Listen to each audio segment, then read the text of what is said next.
안녕하세요. 에듀윌 전산세무 1급을 맡고 있는 박진혁 세무사입니다. 이번 시간은 국가공인자격시험 한국세무사회 주간 2022년도 전산세무 1급 입문특강 시간을 갖도록 하겠습니다. 시험 개요 및 합격 전략 등에 대해서 설명하는 시간을 갖도록 하겠습니다. 먼저 첫 번째 자격 구분과 합격 기준. 전산세무회계 자격시험은 총 4단계로 구성이 되어 있죠.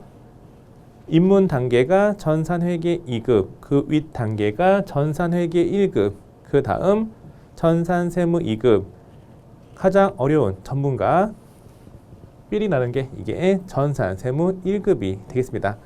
여러분이 중학교, 고등학교 학창시절에 수학 배웠죠? 여기는 회계 2급은 사칙연산, 여기는 중등 수학, 여기는 고등 수학, 여기는 대학 수학, 이렇게 비교할 수 있을 것 같아요. 전산세무 1급은 최소한 전산회계 1급을 배웠다는 가정하에서 수업이 진행되기 때문에 회계를 처음 입문한다, 회계에 대해서 전혀 알지 못한다, 이런 분들은 어려워요. 많이 어렵기 때문에 최소한 회계 1급까지 공부하시고 세무 1급을 준비하시면 되겠습니다. 대부분 세무 2급까지 공부하고 넘어오시는 걸로 알고 있습니다. 시험 구성을 보시면 이론 시험이 30%, 사지선다형, 객관식 문제가 출제가 되고 있고, 즉 2점 배점에 15문제가 출제가 되어서 총 배점이 30점이 되는 거죠. 실무시험은 K랩, 한국세무사회가 개발한 K랩, 회계 프로그램을 이용해서 입력하는 거예요. 입력하는 문제가 실무시험이고 전체 100%에서 차지하는 비중이 70%가 되겠습니다. 100점 만점에 70점 이상이면 합격인 절대 평가가 되는 거고, 시험에 합격했다 그러면 시험 범위에 대한 내용을 알고 있다고 국가에서 인정하는 국가공인 자격증이 되겠습니다. 전망과 진로. 전망은 현재 세무사 사무실 또는 중견기업, 중소기업, 회계팀 등은 다 전산 프로그램에 의해서 업무를 진행하고 있습니다. 전산 세무회계 자격증은 해당 세무회계 소프트웨어 능숙도를 평가하고 있고, 자격증을 취득했으면 관련된 범위에 대한 능력을 국가에서 인정받고 있는 거예요. 취득하면 당연히 취업할 때 유리하겠죠. 이직이나 취업할 때 유리한 자격증이에요. 현재 회계팀, 경리팀에 입사하기 위해서는 전산세무회계 자격증이 필수인 시대입니다. 자동차 운전하려면 뭐가 있어야 돼요? 운전면허증이 있어야 되겠죠. 이와 같이 회계팀 등에 취업하기 위해서는 전산세무회계 자격증이 필요하고, 그 중에서 가장 고급 단계, 가장 어려운 단계가 전산세무 1급이 되겠습니다. 검정 기준. 전산세무 1급은 대학 졸업 수준의 재무회계, 회계원리죠. 재무회계, 원가 관리회계, 특히 원가회계, 계산 문제를 측정하고 있고, 세무회계는 세법인데 세법은 법인세, 소득세, 부가가치세에 관한 지식을 묻고 있어요. 전산세무 2급에다가 플러스 추가되는 게 뭐예요? 그렇죠. 법인세가 추가가 되어지는 겁니다. 세무 1급은 기업체 세무회계 관리자급에 해당 지식을 알고 있는지 측정하는 평가하는 시험이 되겠습니다. 아주 어려운 그 시험이에요. 시험 범위 이론이 30%, 실무가 70%, 총 100점 만점이고요. 관련된 평가 범위, 시험 범위에 대해서 판서 통해서 정리하는 시간을 갖도록 하겠습니다. 먼저 이론이 30% 출제가 되어지는 거죠. 이론은 다시 3가지로 나누어서 측정이 되고 있습니다. 먼저 첫 번째는 재무회계. 재무회계가 2점 배점에 5문제가 출제가 되어서 총 배점이 10점이 되겠습니다. 전산세무 2급에다가 플러스 더해지는 게 특수회계가 있습니다. 특수회계는 이연법인세 회계, 중소기업 회계처리, 특례, 외환회계, 외화거래 등이 있죠. 또 건설형 공사계약 등이 추가가 되어지고 있어요. 재무회계에서 중요한 게 여기는 재고자산, 유형자산, 유가증권, 그러니까 투자자산 중에 여기 사채와 유가증권, 자본, 건설형 공사계약 등이 자주 출제가 되고 있죠. 여기가 빈출 유형이에요. 두 번째 원가회계.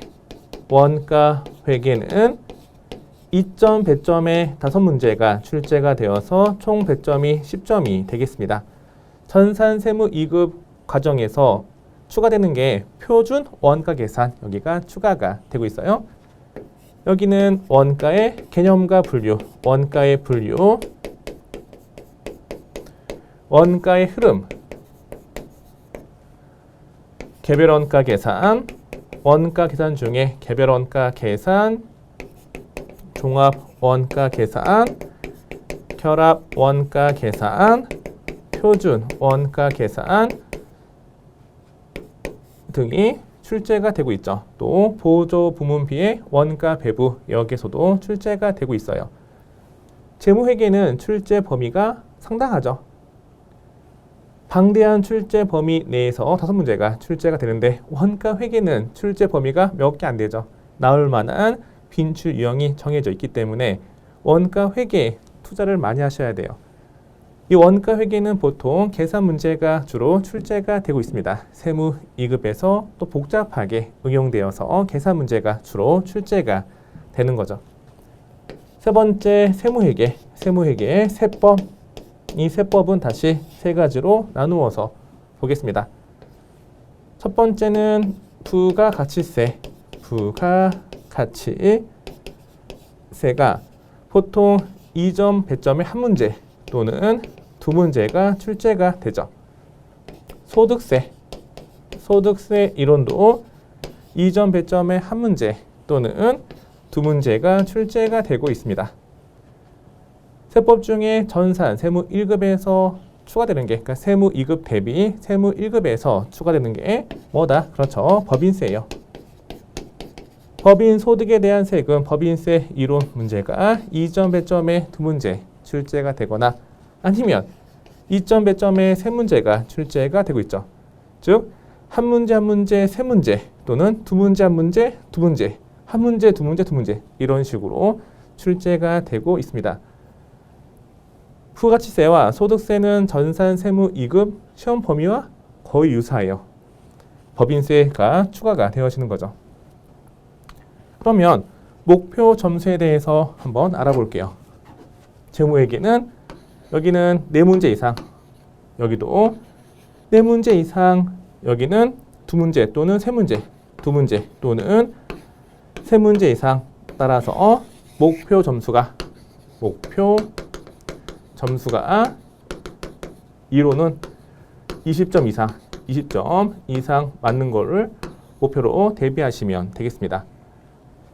재무회계, 원가회계 여기는 전산세무 2급에서 많이 다루었던 부분이고요. 재무회계, 원가회계는 세무 2급에서 배웠던 내용은 문제풀이 중심으로 새롭게 배우는 내용은 좀 쉽고 자세하게 설명을 드릴 거예요. 세법, 부가가치세, 소득세, 법인세, 부가세와 소득세 여기도 시험 범위가 방대하기 때문에 시험에 나올 만한 빈출 유형이 있어요. 빈출 유형 위주로 선택과 집중을 하도록 하겠습니다. 당연히 법인세는 처음 배우기 때문에 여기도 자세하게 설명을 드릴 겁니다. 법인세를 많이 어려워하세요. 실무시험에 대해서 보도록 하겠습니다. 실무시험은 전체의 70% 출제가 되고 있죠. 첫 번째 전표 입력하는 문제는 3점 배점의 4문제가 출제가 되어서 총 배점이 12점이에요. 이 전표 입력하는 건 다시 두 가지죠. 무엇과 무엇? 그렇죠. 일반 전표 입력과 메인 매출 전표 입력이 있습니다. 여기는 보통 일반 전표 입력 문제 두 문제, 메인 매출 전표 입력 문제 두 문제가 주로 출제가 되고 있죠. 전산 세무 2급에서는 해당 문제를 일반 전표에 입력하시오. 해당 문제를 메인 매출 전표에 입력하시오. 이렇게 제시가 되지만 세무 1급에서는 그런 게 아니에요. 세무 1급은 해당 거리를 보고 수험생인 여러분이 직접 일반 전표에 입력할지 아니면 메인 매출 전표에 입력할지 선택하신 다음에 입력하셔야 돼. 실제 실무도 그렇죠. 실무도 해당 증빙을 보고 우리 실무 담당자가 해당 전표에 입력하잖아요. 마찬가지 세무 1급 시험도 전표 입력은 어디에 입력할지를 직접 정한 다음에 입력하게끔 이렇게 시험 문제가 출제가 되고 있죠.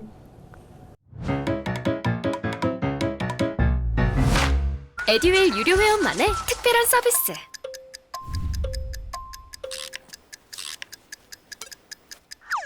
하치하차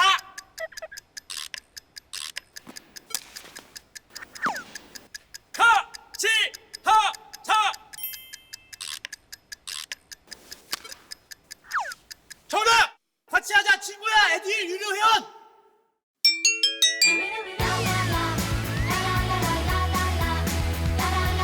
친구 소개하고 현금 받는 혜택. 오직 에듀윌 유료 회원에게만. 에듀윌. 세무 2급에서 좀 더 어렵게 출제가 되고 있습니다. 시험 범위는 여기 유사해요. 세무 2급에서 배웠던 내용과 유사하다. 이렇게 말씀을 드리겠습니다. 두 번째는 부가가치세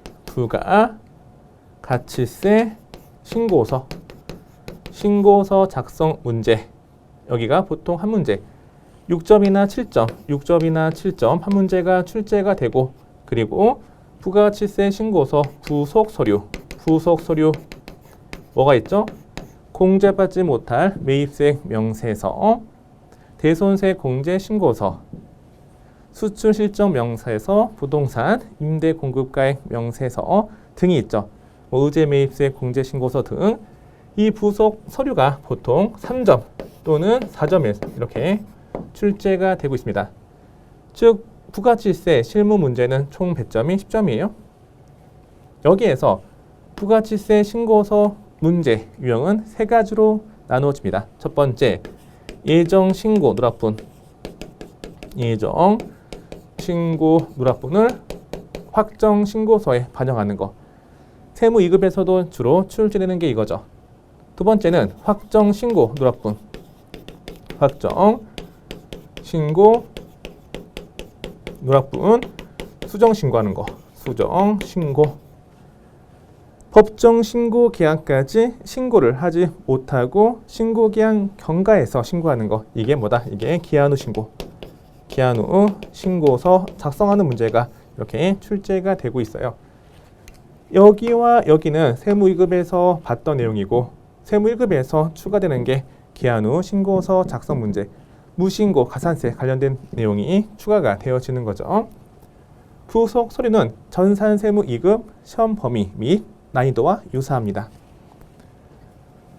세 번째는 결산 문제는 수동 결산과 자동 결산, 보통 2점 배점의 4문제가 출제가 되어서 총 배점이 8점이고, 결산 문제는 부속 서류와 같이 전산 세무 2급 시험 범위와 난이도가 거의 유사해요. 그러니까 세무 2급을 잘 공부했으면 여기는 문제만 풀고 정리하시면 되겠습니다. 네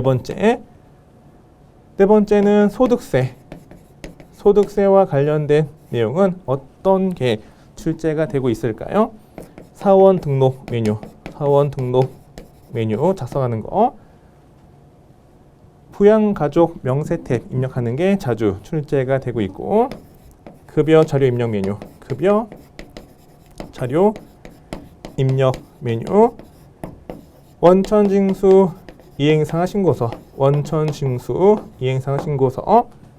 작성 문제, 또 연말정산 추가 자료 입력 문제. 가장 중요한 게 여기가 중요하죠.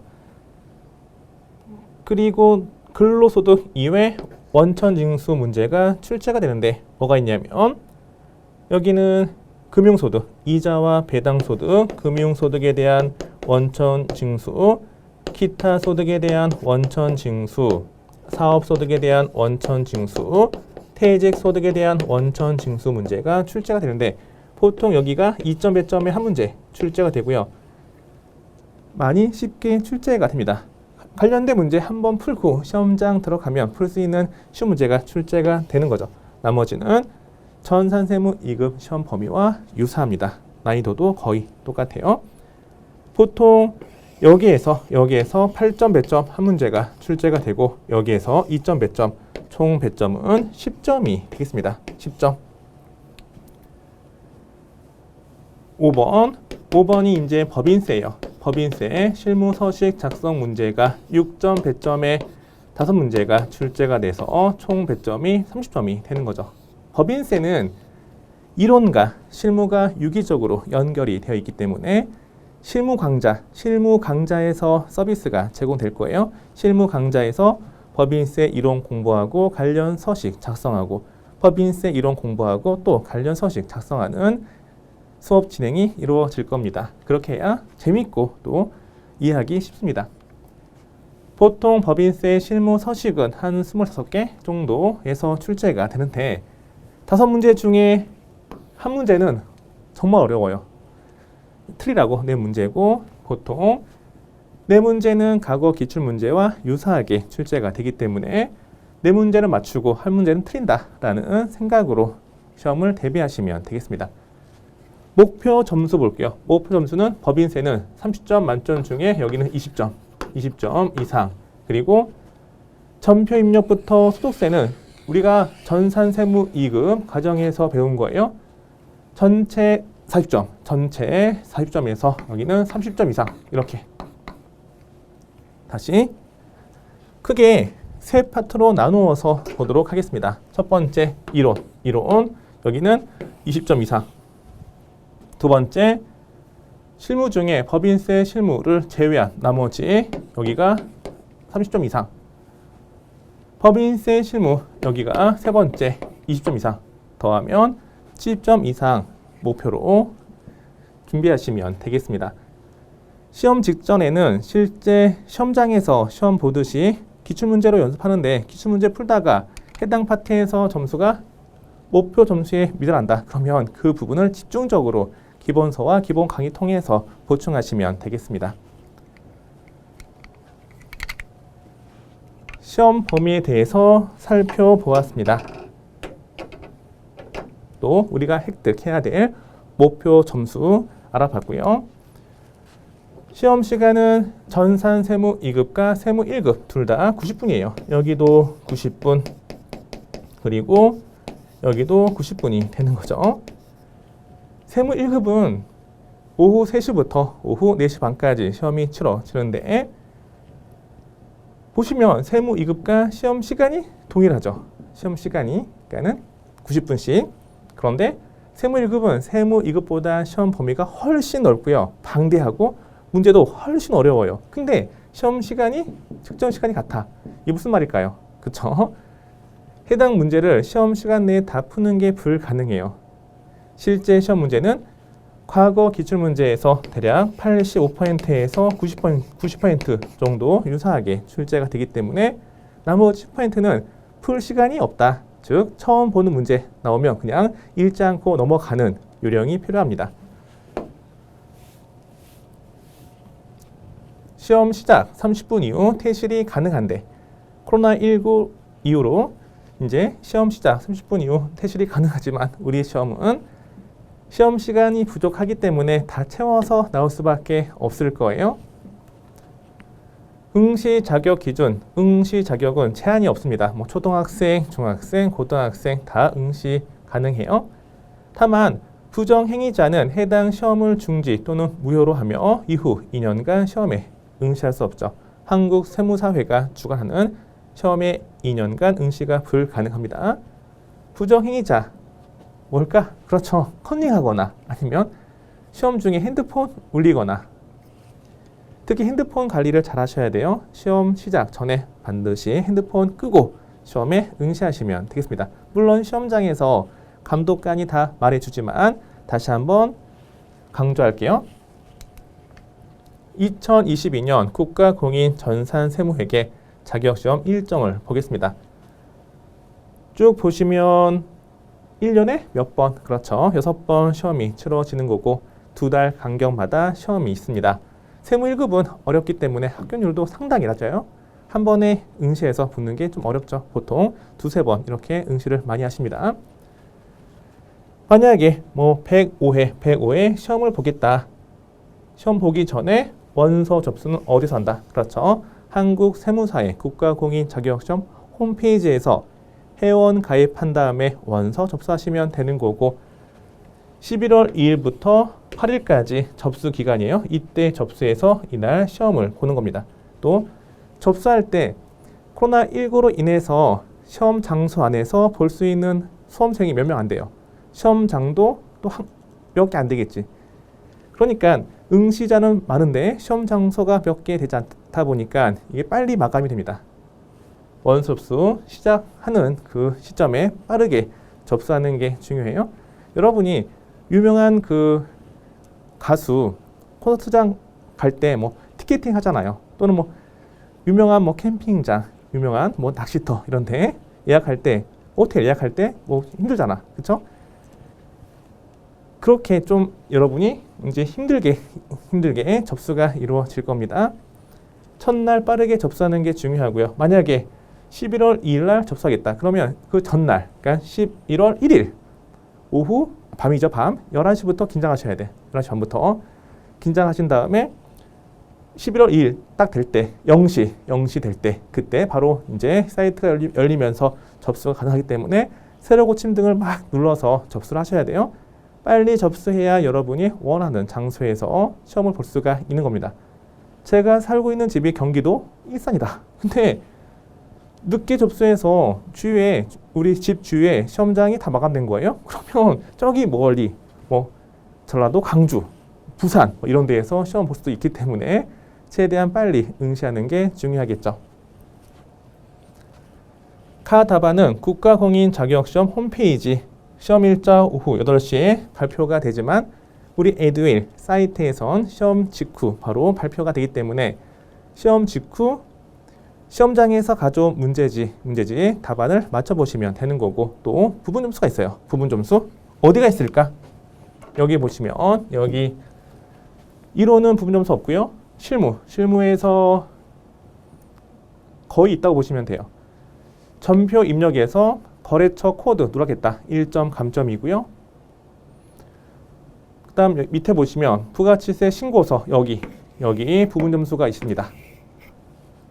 또 소득세, 연말정산 추가 자료 입력 메뉴 여기도 부분 점수가 있고, 법인세 여기도 해당 문제에 다 부분 점수가 있어요. 부분 점수가 있기 때문에 시험을 보고 와서 내가 부분 점수를 몇 점 맞을 수 있을까? 부분 점수가 몇 점일까? 궁금하시죠? 에듀윌 사이트 시험 당일 저에게 물어보시면 돼. 해당 그 물어보는 그 배너가 있어요. 거기에서 이제 물어보시면 제가 과거 경험을 바탕으로 부분 점수를 예측해서 말씀을 드릴 겁니다. 원서 접수 중요하기 때문에 한 번 더 언급을 하겠습니다. 접수 기간 내에 접수하셔야 돼요. 첫날인데 그러니까 1월 5일 전날 1월 4일부터 긴장하시고, 물론 알람 등을 통해서 다 이거 해놔야 되겠죠. 가끔 너무 열심히 공부한 나머지 접수를 못해서 해당 일자의 시험을 보지 못하는 분도 계세요. 알람 등을 설정해서 반드시 접수하시길 바랍니다. 밑에 보시면 접수 방법, 한국세무사의 국가공인자격시험 홈페이지 여기죠. 라이센스 KACPTA.or.kr 여기에 회원 가입하신 다음에 사진 등록하시고 단체 및 개인별 접수인데 보통 온라인 수업을 들으시는 분은 개인별 접수하시면 되겠죠. 접수 수수료는 25,000원이고 신용카드 결제 및 계좌이체 통해서 접수수료 내시면 돼요. 발급비는 4,000원, 자격 취득 총 비용은 29,000원이 되겠습니다. 작년에 이제 2만 원에서 25,000원으로 올랐죠. 시험장 가실 때 준비물 뭐가 필요할까요? 제일 중요한 게 유효 신분증, 주민등록증, 또 운전면허증 등 유효 신분증 반드시 지참해야 돼요. 이걸 지참하지 않으면 시험 응시가 불가능합니다. 시험장에 들어가자마자 감독관님이 바로 확인하시는 게 유효 신분증, 이거 없으면 시험이 응시 불가해요. 저는 현재 시험관리위원장으로서 시험이 치러지면 시험 당일 그 시험장에서 관리를 하고 있는데 가장 안타까운 게 열심히 공부했음에도 불구하고 유효 신분증을 이제 지참하지 못해서 울면서 집에 가시는 분이 꼭 있어요. 정말 안타까워요.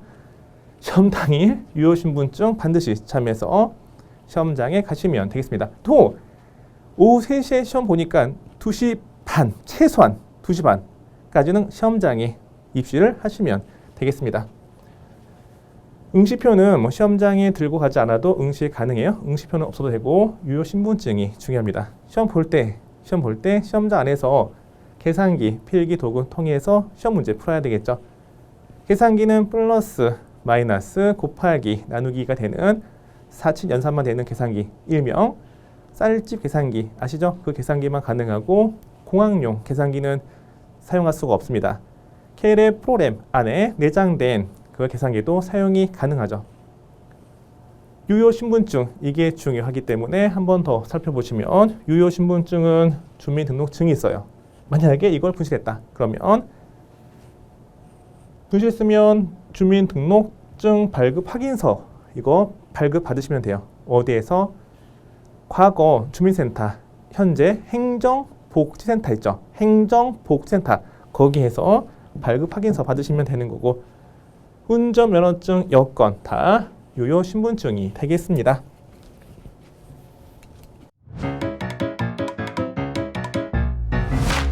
에듀윌 유료 회원만의 남다른 서비스.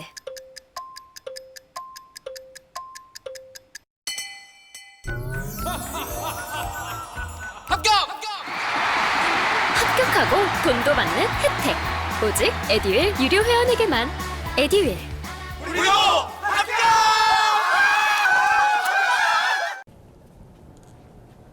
중학생, 고등학생이면 생활기록부, 사본, 본인 확인 가능한 학생증, 재학증명서 등이 됩니다. 신분증으로 인정되지 않는 경우가 이거예요. 의료보험증, 학원증, 도서대출증, 학생증, 자격증 이런 것들은 유효 신분증이 아닙니다.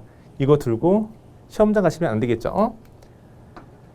최근 합격률을 보시면 한국세무사회 자격시험 홈페이지에서 발췌했습니다. 여기 들어가시면 쭉 나와 있고요.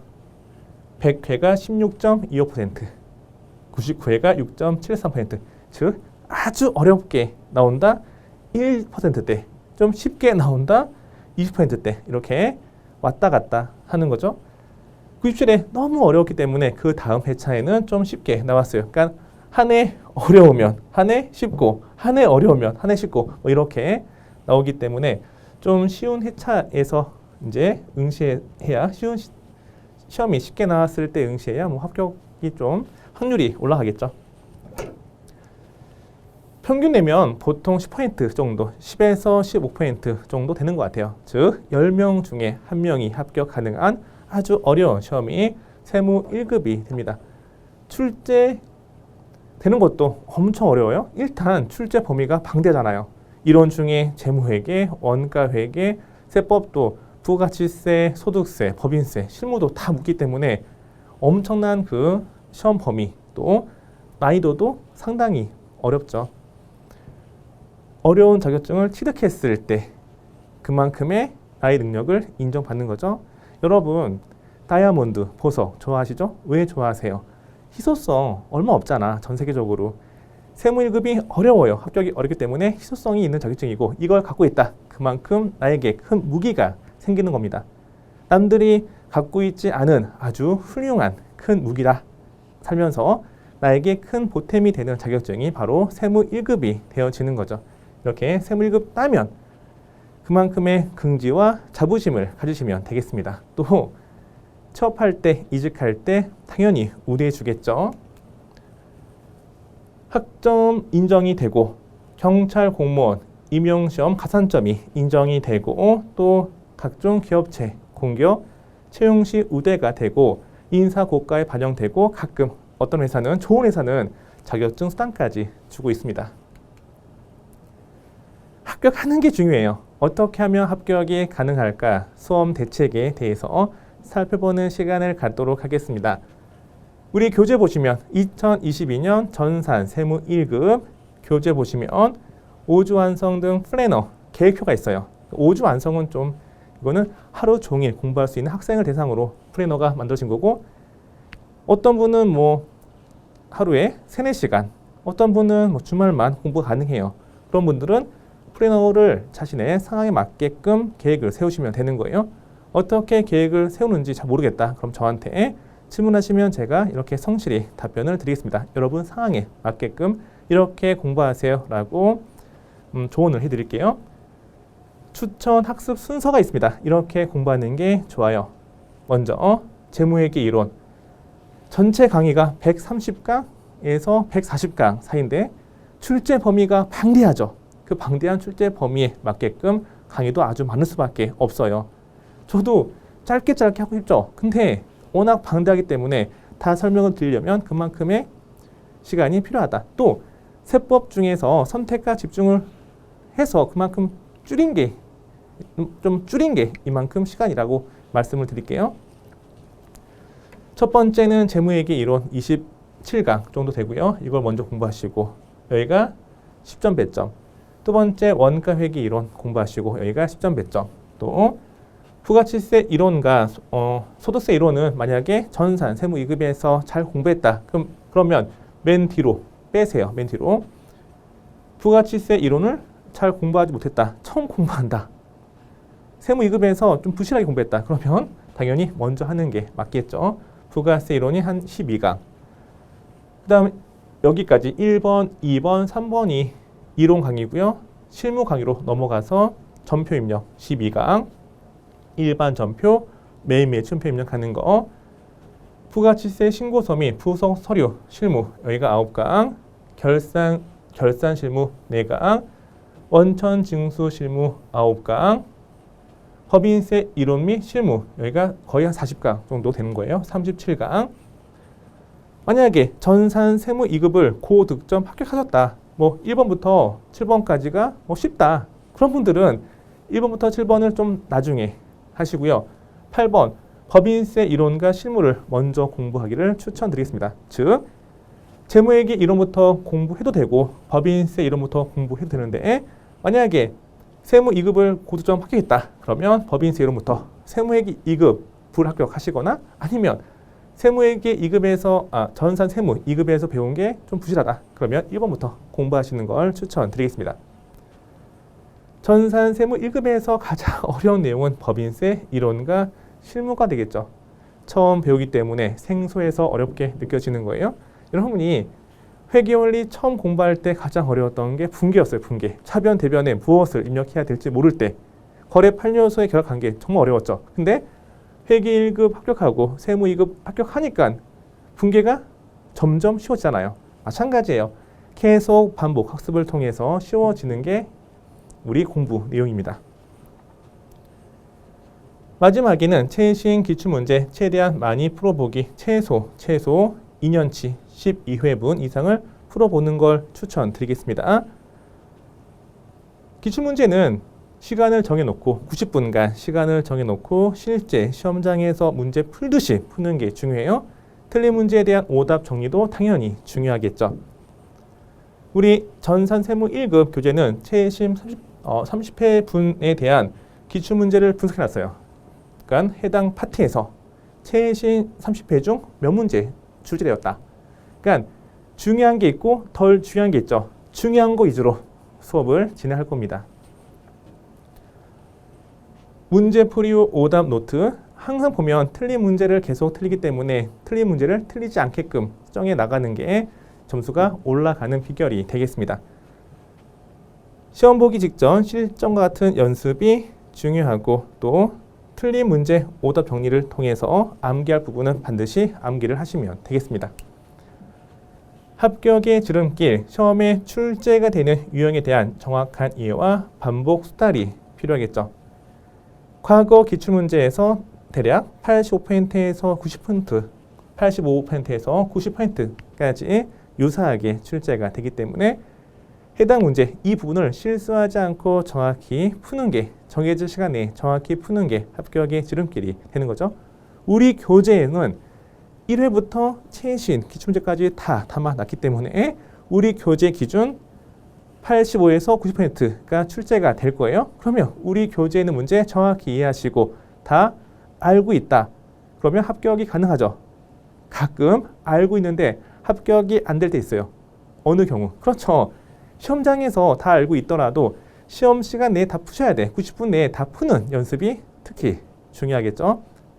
정확하게 빠르게 입력하는 거, 문제 푸는 게 스킬이 필요합니다.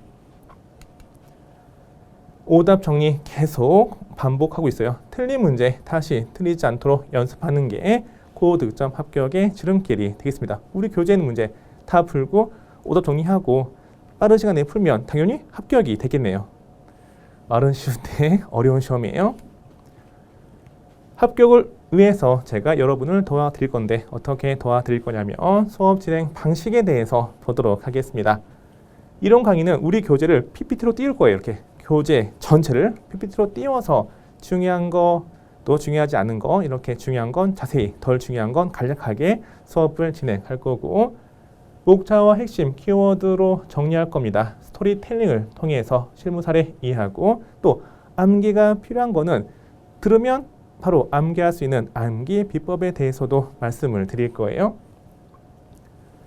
재무회계와 원가회계는 논리 중심으로 법인세, 소득세, 부가세, 세법은 법의 취지 위주로 수업을 진행하도록 하겠습니다. 보통 이론 시험에서 재무회계와 세법은 말문제, 다음 중 옳은 것은 옳지 않은 것은 이렇게 출제가 돼요. 또 원가회계는 계산 문제가 출제가 되는데 옳지 않은 게 왜 옳지 않은지에 대해서 정리할 거고 또 원가회계 계산 문제는 문제 푸는 틀이 있죠. 그 틀 안에 빈칸만 잘 채우면 풀 수 있게끔 깔끔하게 정리를 하도록 하겠습니다. 실무 강의는 PC화면 강의를 진행할 겁니다. PDF, 우리 교재 내용을 그대로 PDF로 띄워서 태블릿 필기를 통해서 이제 수업이 진행이 될 거예요. PC화면에 입력하는 게 중요하죠. 어디에 무엇을 입력해야 되는지 파악하는 게 중요하고 또 어디에서 함정을 파고 있다. 그 함정 피하는 게 중요합니다. 태블릿 필기를 통해서 과외하듯이 옆에서 과외하듯이 이렇게 설명을 드리도록 하겠습니다. 우리 수업과 관련해서 학습 질문 사항은 에듀윌 질문란에 반드시 구체적으로 질문하시면 되겠습니다. 가끔 몇 페이지 몇 번 문제 모르겠어요. 또 몇 페이지 다 모르겠어요. 어디 테마, 유형 다 모르겠어요. 이렇게 하시면 안 돼. 그러한 질문은 해당 영상을 여러 번 반복 학습하셔야 되는 거고요. 질문 어떻게 하시냐면은 질문은 교재 내용과 선생님 강의가 이렇게 되어 있는데 제 생각은 이렇습니다. 그 차이에 대해서 궁금해요. 이렇게 질문하시는 게 좋아요. 즉 강의는 이렇고 수업 내용은 이런데 제 생각은 이렇기 때문에 이 차이점에 대해서 궁금합니다. 이런 식으로 구체적으로 질문해 주시면 좋아요. 저도 이제 세무사 공부했을 때 이렇게 질문하면서 많이 깨우친 게 있습니다. 여러분 공부에 도움이 되기 때문에 구체적으로 질문하시는 게 중요해요.